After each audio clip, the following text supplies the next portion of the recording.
নমস্কাৰ Priyam জানবীৰ blog and ৰেচিপিলৈ স্বাগতম জনাই আজি আপোনালোকৰ ওচৰত মই অন্য এক ৰেচিপি লৈ আহিছোঁ। আহকচোন এই চিকেনৰ ৰেচিপিটো মই কেনেকৈ বনালোঁ সকলোৰে লগত শ্বেয়াৰ কৰিম বুলি ভাবি ৰেচিপিটো আপোনালোকৰ ওচৰলৈ লৈ আহিছোঁ। আহক ৰেচিপিটো আৰম্ভ কৰোঁ। এয়া মই 5-6টা মিডিয়াম সাইজৰ পিঁয়াজ কাটি লৈছোঁ, 2টা বিলাহী এনেদৰে কাটি লৈছোঁ, অলপ পৰিমাণৰ নহৰু কাটি লৈছোঁ, আদাখিনি মিহি মিহিকৈ কাটিছোঁ আৰু 4-5টা কেঁচা জলকীয়া এনেদৰে টুকুৰা টুকুৰকৈ তৈয়াৰ কৰি লৈছোঁ, মানে কাটি লৈছোঁ। এই ৰেচিপিটোত মই নহৰু আদা পিচি লোৱা নাই, মানে পেষ্ট তৈয়াৰ কৰি লোৱা নাই। মই এনেদৰে কাটিছোঁ, আপোনালোকে এনেকৈ ল'ব। খুব সহজতে বনাব পৰা ৰেচিপি, কষ্ট নোহোৱাকৈ।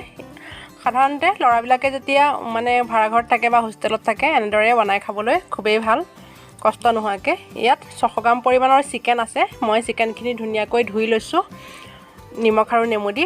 দেখিছে, ইয়াত এতিয়া মই মছলা সানি ল'ম। আহক কি কৰি লওঁ চাব।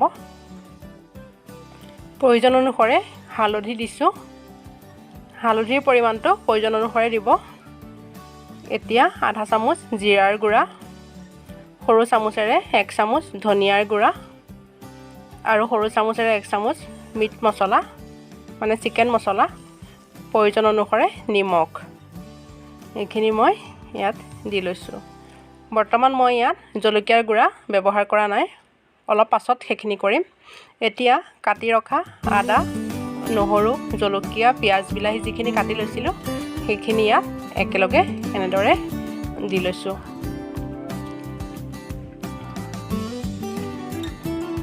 দেখিছে, সকলোবিলাক ইয়াতেই মিলাই ল'ম। আজি কেৰাহীত পিঁয়াজ নহৰু ফ্ৰাই কৰি নলওঁ। চিকেন বনাবৰ কাৰণে যেনেকৈ পিঁয়াজ নহৰু ভাজি লোৱা যায়, আজি ভাজি লোৱা নাই। ইয়াত অলপ পৰিমাণৰ নেমু ৰস চেপি দিছোঁ। আপোনালোকৰ তাত নেমু নাথাকিলে নিদিবও পাৰে, নিদিলেও হ'ব, এইটো অপশ্যনেল হয়। এতিয়া ইয়াত এইখন সৰু চামুচেৰে হেতাৰে দেখিছে অলপ পৰিমাণৰ মিঠাতেল দিছোঁ। তেলখিনি দিয়াৰ পাছত মই এইখিনি হাতেৰে ভালদৰে মিলি যোৱাকৈ সানি ল'ম। হেতাৰ সহায়ত সানিলে ভালদৰে বস্তুখিনি মিলি নাযায়, গতিকে মই হাত ব্যৱহাৰ কৰিলোঁ। দেখিছে, ইয়াত এতিয়া মই পিচি ৰখা জলকীয়াৰ অলপ পেষ্ট ব্যৱহাৰ কৰিম। মই ইয়াত কাশ্মীৰী জলকীয়া ব্যৱহাৰ কৰিছোঁ, এইখিনি মই পিচি ৰাখিছিলোঁ। দেখিছে, 3 চামুচ দিছোঁ, জ্বলা নাই, কালাৰৰ কাৰণে দিছোঁ। জ্বলাৰ পৰিমাণটো খুবেই কম এই জলকীয়াটো। এতিয়া এইখিনি এনেদৰে সানি ল'লোঁ। ভালদৰে মিলি যোৱাকৈ সানি লৈ মই 15-20 মিনিটৰ কাৰণে ঢাকি ৰাখি দিম।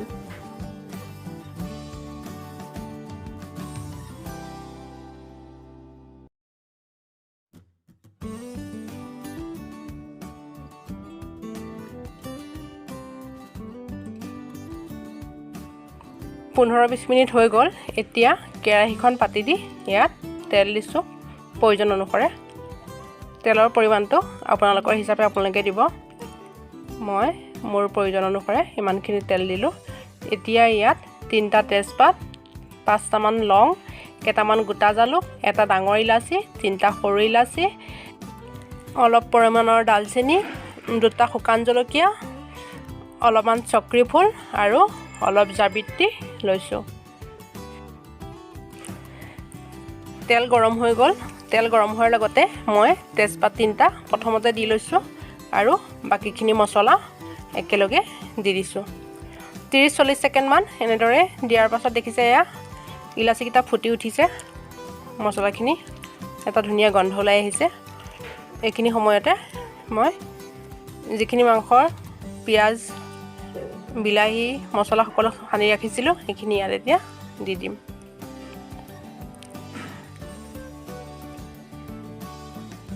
লাহে লাহে দিছোঁ, তেলটো খুবেই ফুটি উঠিছে, সেইকাৰণে সাৱধানে দিব লগা হৈছে।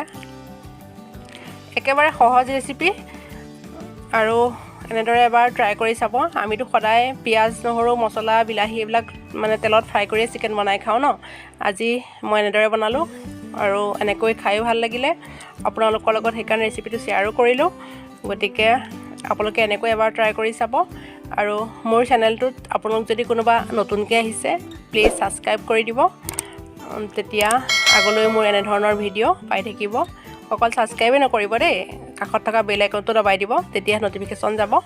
আৰু যিসকলে মোৰ ভিডিঅ' আগৰ পৰাই চাই থাকে তেওঁলোকে লাইক কমেণ্ট কৰিব। তাৰপিছত এনেদৰে দিয়াৰ পাছতে মই 4-5 মিনিট ঢাকন নলগোৱাকৈ ভাজি ৰাখিম। মানে গেছটো হাই টু মিডিয়াম ফ্লেমত দি এনেদৰে 4-5 মিনিটৰ কাৰণে ৰাখি দিম। এনেদৰে বনালে বেছি কষ্ট নালাগে আৰু গেছৰ ওচৰত বহু সময় খাৰা হৈ থাকিব নালাগে। একেবাৰে সহজতে ধুনীয়াকৈ বনাই খাব পাৰি। একদম সোৱাদৰ এটা ৰেচিপি। এতিয়া 4-5 মিনিট হৈ গ'ল। মই ইয়াত গেছটো মিডিয়ামত ৰাখি অলপ সময়ৰ কাৰণে ঢাকন লগাই দিম। 6-7 মিনিটৰ কাৰণে এনেদৰে ঢাকি দিছোঁ। দেখিব পিঁয়াজ আৰু বিলাহীবিলাক ধুনীয়াকৈ গলি গৈছে। এয়া দেখিছে 6-7 মিনিটৰ পাছত মই ঢাকনখন গুচাই দিছোঁ। দেখিছেনে প্ৰায় গলিছেই পিঁয়াজ আৰু বিলাহীখিনি। এবাৰ লৰাই দি আকৌ মই সেই সিমানটো সময়ৰ কাৰণে 6-5 মিনিটৰ কাৰণে আকৌ এবাৰ ঢাকি দিম। ইয়াত কৰিবলগীয়া একো নাই, খালি গেছটো মিডিয়ামত ৰাখি 5-6 মিনিটৰ কাৰণে ঢাকি দি এবাৰ খালি লৰাই দিব লাগে।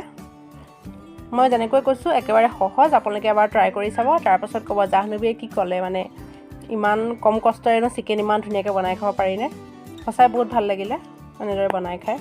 মই আগতে ট্ৰাই কৰা নাছিলোঁ, এই ফাৰ্ষ্ট কৰিছিলোঁ। মই আচলতে আশা কৰা নাছিলোঁ ইমান ভাল হ'ব বুলি, বহুত ভাল হৈছিলে। দেখিছেনে মই এনেদৰে লৰাই দিছোঁ। পিঁয়াজ বিলাহী প্ৰায় গলিয়ে গৈছে। এয়া দেখিছেনে একোৱেই নাই, মানে বিলাহী গলিব লগা নাই।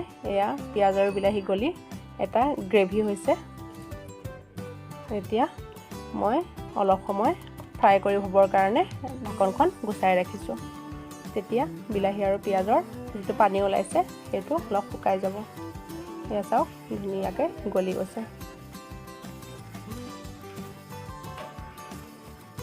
এনেদৰে 3 মিনিটমান গেছটো হাই কৰি ৰাখি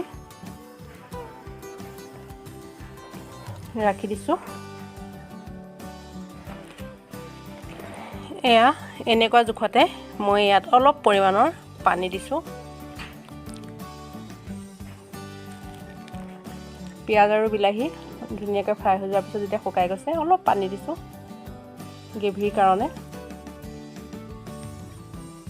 সেইকণ সময়তে মই 2টা কেঁচা জলকীয়া কাটি দিছোঁ। আপোনালোকে ইচ্ছা নকৰিলে নিদিবও পাৰে, মই দিছোঁ কেঁচা জলকীয়া ওপৰৰ পৰা। আৰু অলপমান গৰম মছলা দিম। আমাৰ চিকেনৰ এই ৰেচিপিটো ৰেডি হৈ গৈছে। আপোনালোকে দেখিলে খুব কম কষ্টৰে কিমান ধুনীয়াকৈ মই চিকেন বনালোঁ। আপোনালোকে এবাৰ প্লিজ কৈছোঁ ট্ৰাই কৰি চাব আৰু সঁচাই ভাল পাব। আজিলৈ আহোঁ, বহুদিনৰ মূৰত আহিলোঁ এটা ৰেচিপি লৈ। আকৌ লগ পাম খুব কম সময়তে। বহুদিন মই ৰেচিপি অনা নাছিলোঁ আপোনালোকৰ আগলৈ। গতিকে ধন্যবাদ আৰু ভিডিঅ'টো সম্পূৰ্ণ চাব বুলি আশা কৰিলোঁ।